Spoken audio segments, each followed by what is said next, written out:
Salut à tous et bienvenue sur notre chaîne Le Monde des Célébrités.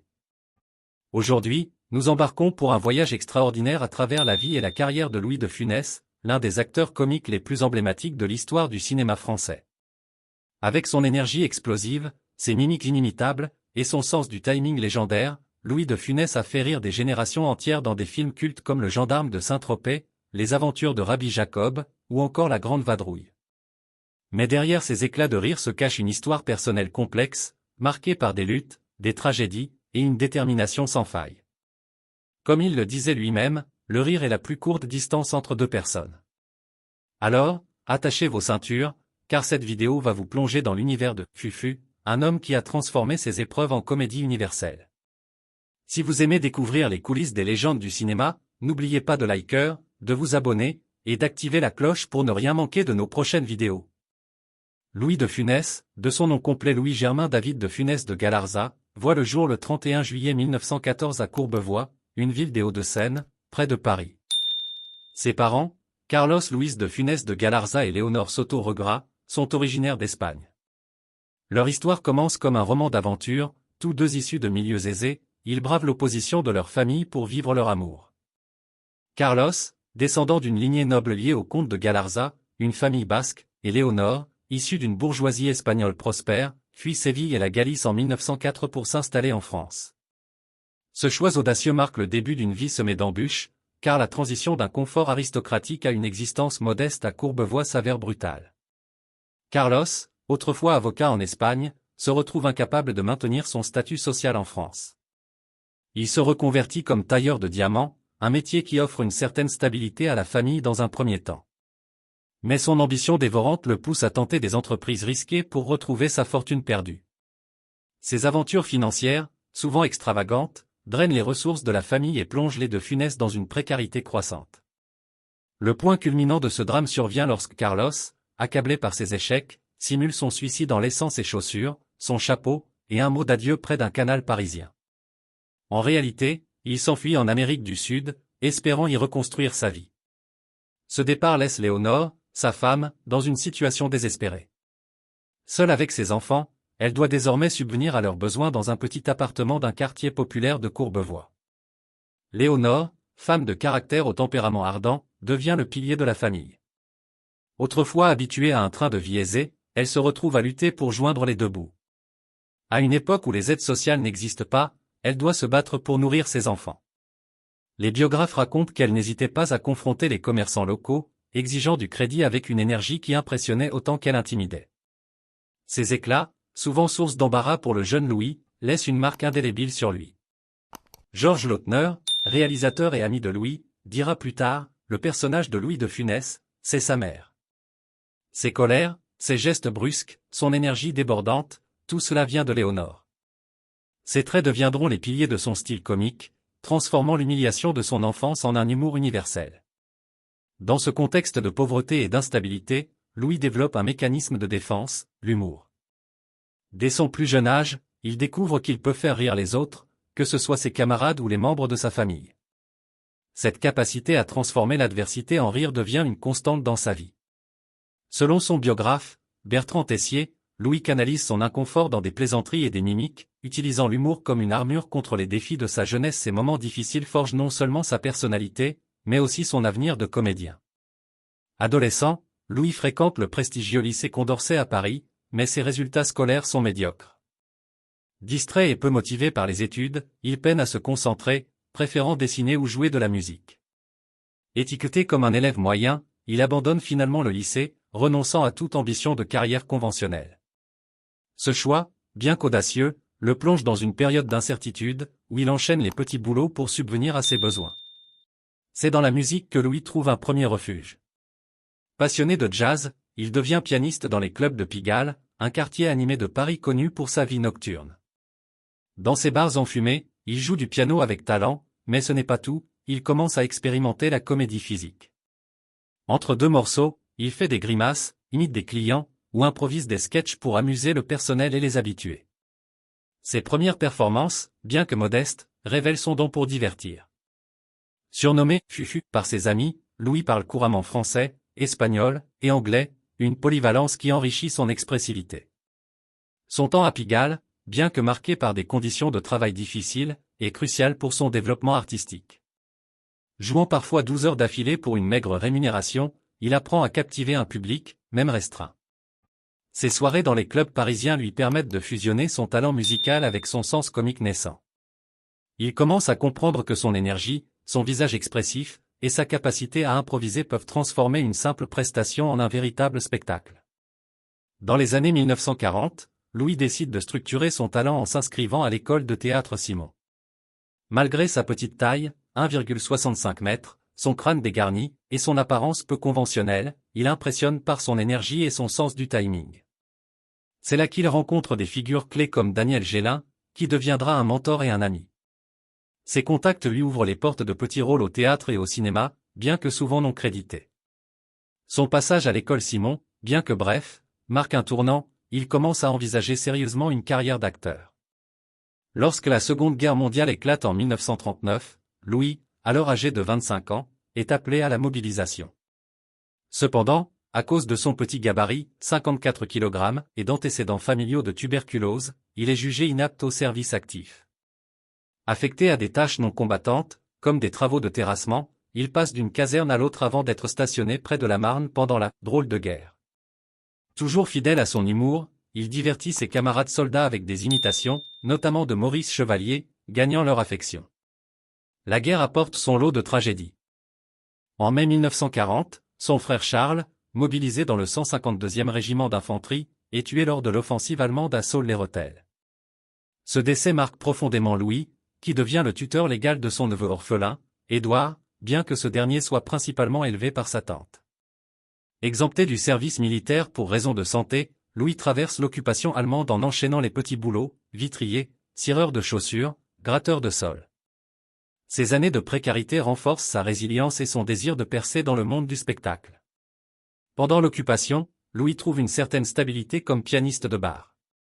Il rencontre Eddie Barclay, un producteur de musique qui se souvient de lui comme d'un musicien talentueux, incapable de lire une partition mais doté d'une oreille exceptionnelle. En 1942, il s'inscrit au Conservatoire international de jazz à Paris, où il croise Jeanne Barthélemy, la secrétaire du directeur, qui deviendra sa seconde épouse. Ces années lui permettent également de tisser des liens avec des figures de la scène jazz, comme Raymond Legrand et Robert Derry, qui influenceront son parcours. En 1945, grâce à Daniel Gélin, Louis décroche son premier rôle au cinéma dans La Tentation de Barbizon, où il joue un portier de cabaret. Sa première réplique, eh bien, il en a eu pour son compte aujourd'hui, prononcée avec un timing comique parfait, marque le début de sa carrière cinématographique. Pendant les années suivantes, il enchaîne les petits rôles, souvent plusieurs dans un même film, comme dans Du Guesclin, 1948. Ses apparitions, bien que modestes, lui permettent de peaufiner son style comique. Dans les années 1950, Louis de Funès continue de multiplier les petits rôles, travaillant avec des réalisateurs comme Sacha Guitry. Ses performances, bien que brèves, laissent entrevoir son potentiel comique. En 1952, il rejoint la troupe des Branquignoles, un groupe théâtral connu pour son humour absurde, où il affine son style. Cependant, il reste largement inconnu du grand public, jonglant entre des performances théâtrales et des petits boulots pour subvenir aux besoins de sa famille. Le tournant arrive en 1956 avec La Traversée de Paris, où il incarne Jean Bier, un épicier lâche mais hilarant. Bien que son temps d'écran soit limité, sa prestation marque les esprits et attire l'attention des critiques.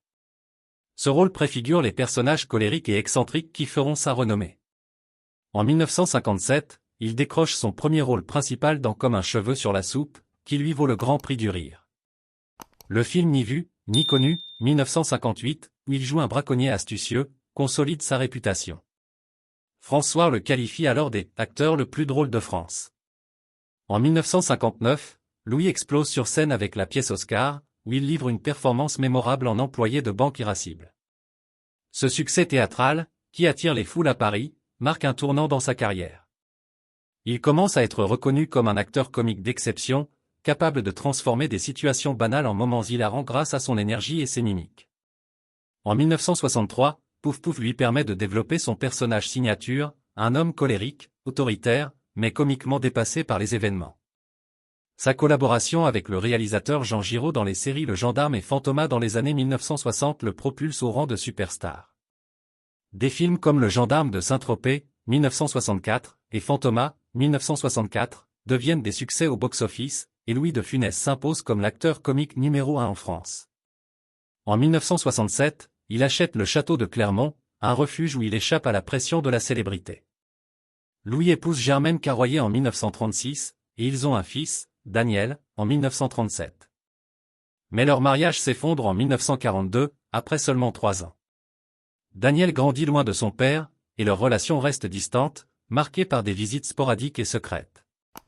Dans son livre Louis de Funès, l'Oscar du cinéma, 2011, Daniel confie avoir appris la mort de son père à la radio, un moment douloureux qui illustre la complexité de leur lien.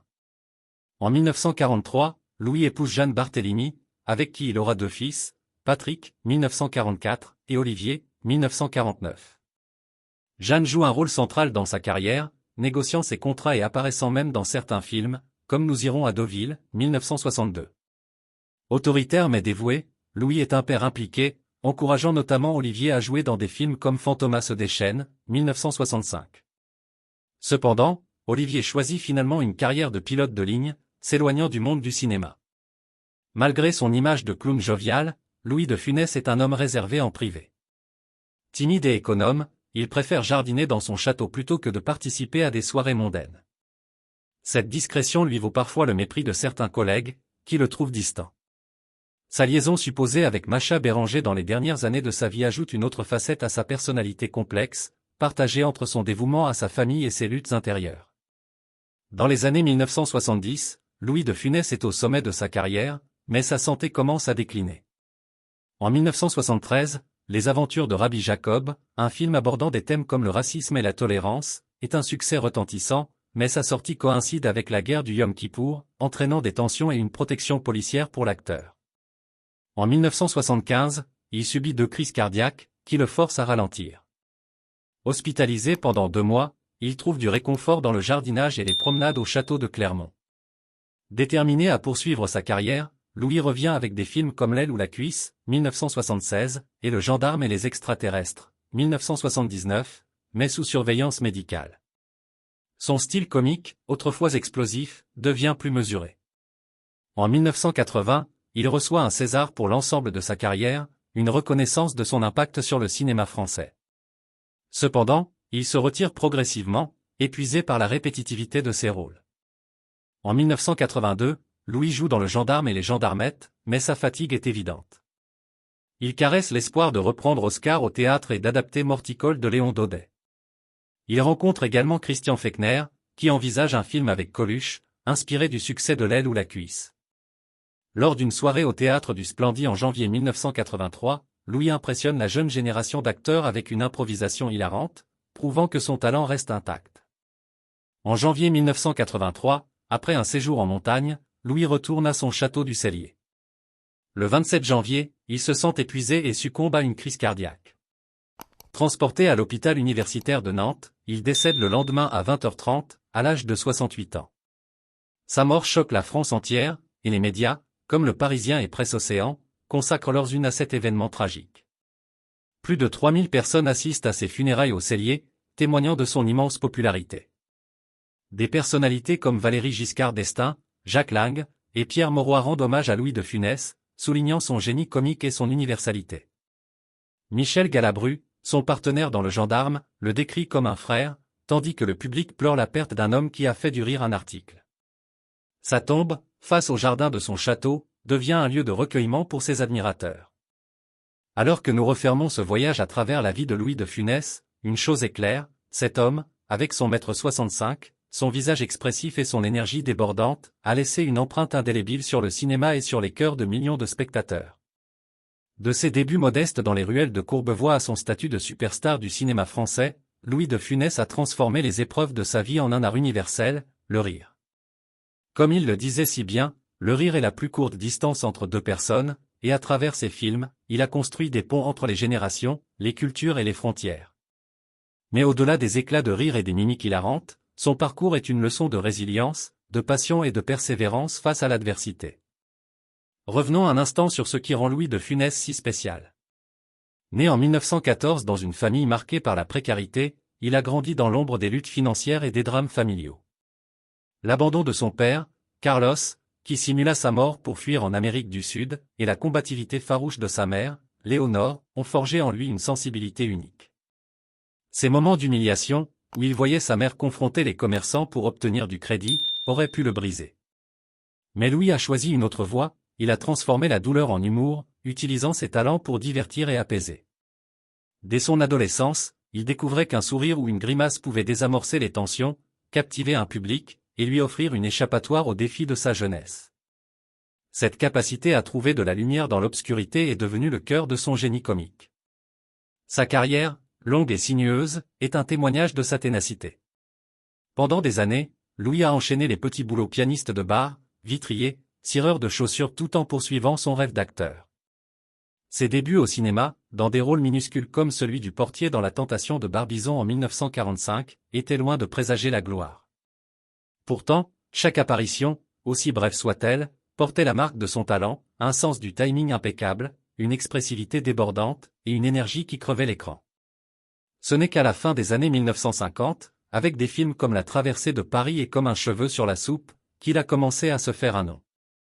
Puis, avec Oscar en 1959 et Pouf Pouf en 1963, il a explosé, devenant l'acteur comique numéro 1 en France grâce à des rôles dans Le Gendarme de Saint-Tropez, Fantomas, et La Grande Vadrouille. Ces films, devenus des classiques, ont non seulement dominé le box-office, mais ont aussi redéfini la comédie française, faisant de Louis une icône nationale. Mais ce qui rend l'héritage de Louis de Funès si durable, c'est sa capacité à incarner des personnages à la fois universels et profondément humains. Ces rôles, qu'il s'agisse du gendarme Ludovic Cruchot, du chef d'orchestre colérique Stanislas Lefort, ou du rabbin Jacob pivotant dans une danse endiablée, étaient souvent des hommes ordinaires, imparfaits, parfois mesquins ou autoritaires, mais toujours désarmants par leur maladresse et leur humanité. Il jouait des personnages que l'on pouvait reconnaître, le patron irascible, le voisin grincheux, le père de famille débordé.